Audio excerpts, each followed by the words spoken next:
파비행의 비행. 비행기 아래로 언덕들이 펼쳐지기 시작했습니다.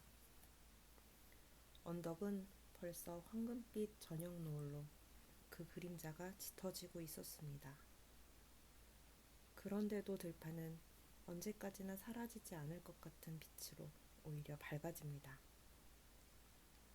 이 지방에서는 겨울이 끝나도 들판에 눈이 오랫동안 남아있는 것처럼 해가 져도 황금빛 노을이 들판에 오래 남았습니다. 파비행은 남극에서 부에노스아이레스까지 파타고니아 노선 우편 비행기를 조종하는 조종사입니다. 그는 구름이 그려내는 것 같은 잔 물결과 그 고요함을 보고 밤이 다가오고 있음을 알았습니다. 바다의 잔잔한 물결로 항구가 가까워졌음을 아는 것처럼 말입니다. 그는 지금 거대하고도 행복해 보이는 기항지로 들어서고 있었습니다. 풍경이 너무 고요해서 마치 목동처럼 느긋하게 산책을 하고 있는 것 같군. 파비행은 그런 생각이 들 정도로 마음이 편안했습니다. 파타고니아의 목동들은 천천히 이 양떼에서 저 양떼로 옮겨 다니는데 그도 역시 이 도시에서 다른 도시로 비행하고 있었습니다. 작은 도시들은 양떼, 그리고 조종사는 목동과도 같아. 2시간마다 그는 강기슭에 와서 물을 마시거나 들판에서 풀을 뜯어먹는 양떼를 만나곤 했습니다. 때로 그는 바다 위보다도 더 인적이 드문 대초원을 100km 정도 비행하다가 외딴 농가를 만나기도 했습니다. 그럴 때 그는 끝없이 펼쳐진 풀밭이 출렁이는 물결처럼 보이고 그 집이 사람을 잔뜩 싣고 뒤로 움직이는 배처럼 보여 그 집을 향해 비행기 날개를 움직여 인사를 보내곤 했습니다. 산줄리안이 보임. 우리는 10분 안에 착륙할 예정임. 비행기에 같이 타고 있던 무전기사가 항공로의 모든 무선 전신국에 전신을 보냈습니다. 마젤렌 해협에서 부에노스아이레스까지 2,500km의 항공로였습니다. 그 항공로에는 비슷비슷한 여러 비행장들이 있었는데 이 산줄리안 비행장은 밤의 경계선에 자리 잡고 있어 마치 아프리카의 오지에 있는 마지막 마을 같았습니다. 그곳에서부터는 신비한 세계가 시작되는 것처럼 느껴졌습니다. 무선기사가 조종하는 파비행에게 종이 한 장을 건네주었습니다. 천둥 소리 때문에 수신기에서 잡음만 들려요. 산줄리안에서 쉴까요? 파비행은 미소를 지었습니다. 하늘은 수족관의 물처럼 고요했고 모든 비행장에서 맑음, 바람 없음 이라고 알려오고 있었기 때문입니다. 그는 이렇게 대답해 주었습니다. 계속 갑시다.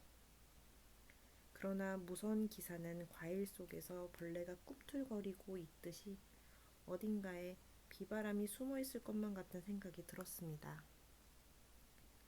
밤하늘은 아름답긴 했지만 어딘가 이상해 보여서 그는 썩어가는 듯한 그 어둠 속으로 들어가는 것이 아주 싫었습니다.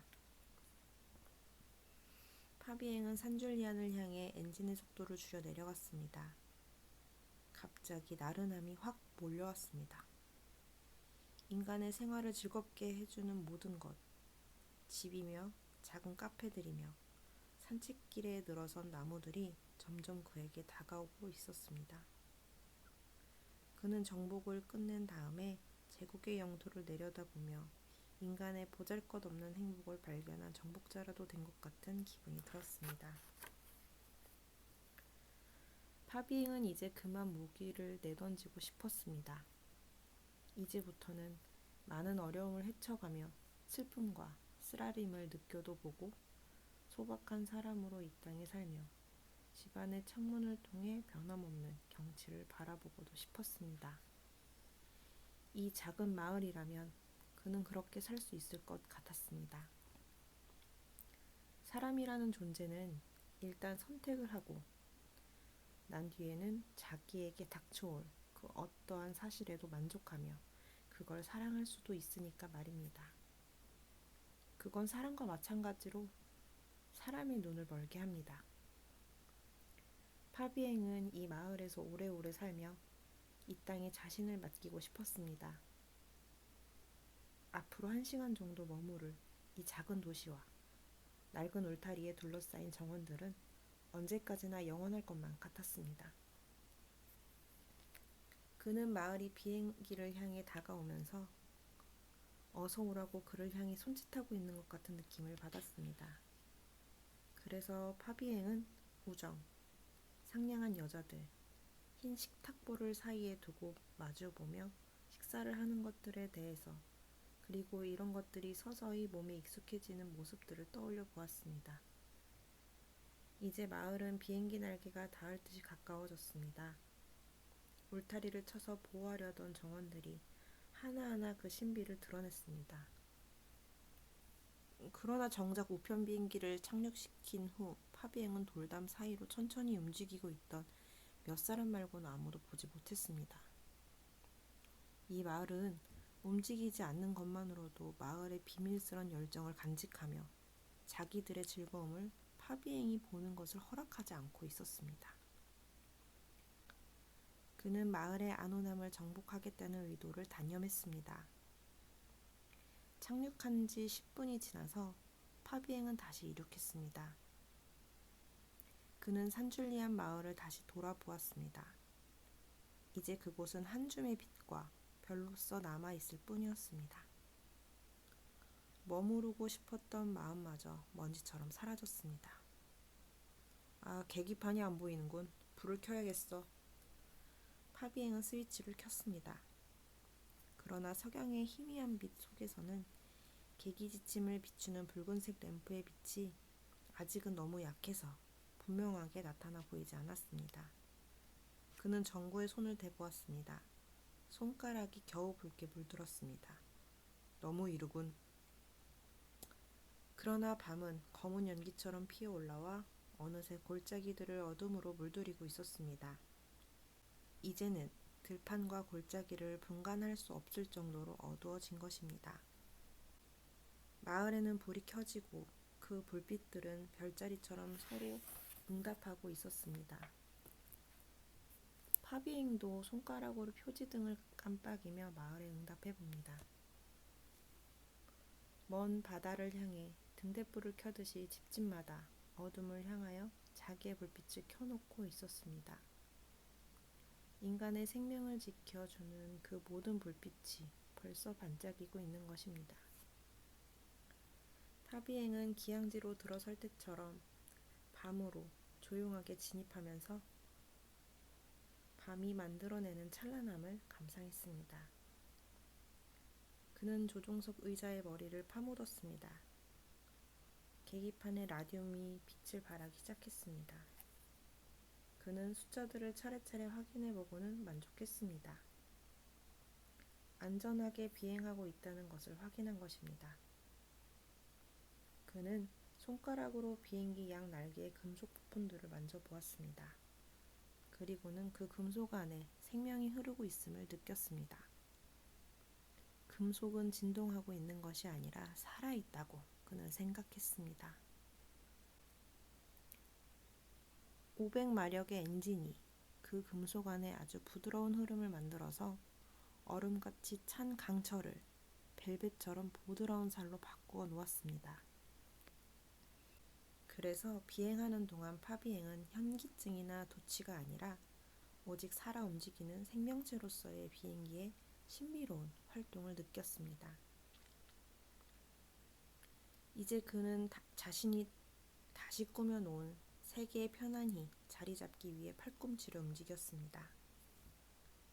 그는 배전반을 살짝 두드려보고 스위치를 하나하나 만져보고는 몸을 약간 움직여 편안하게 앉았습니다. 그리고는 수시로 변하는 밤의 어둠 속에서도 오톤 무게의 금속동이의 움직임을 잘 느낄 수 있도록 가장 좋은 자세를 취했습니다.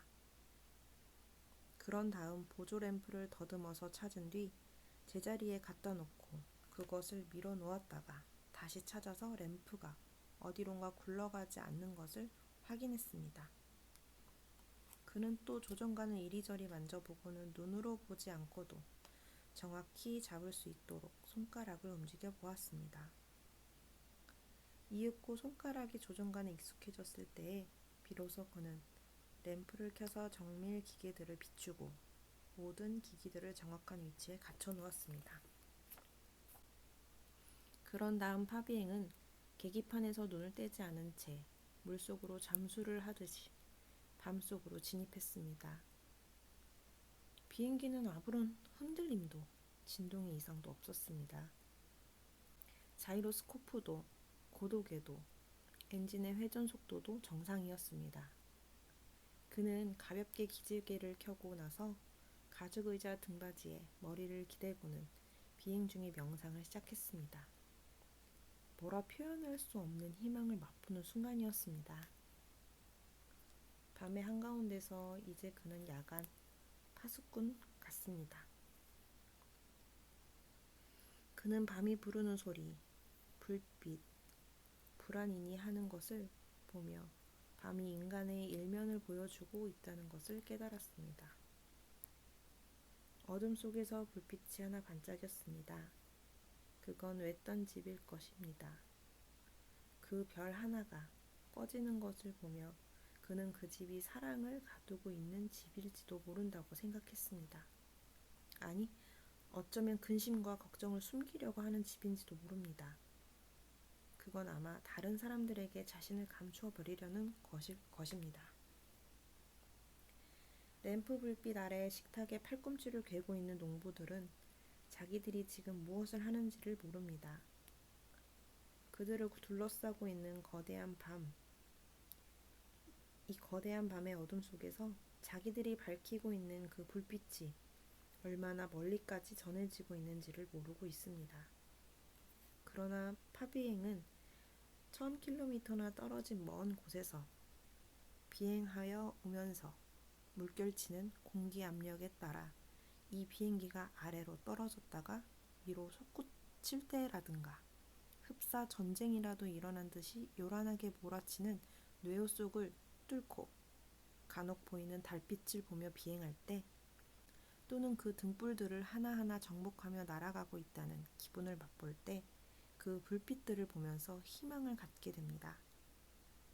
그 농부들은 자기들이 밝힌 등불이 자기들의 초라한 식탁만을 비춘다고 생각합니다.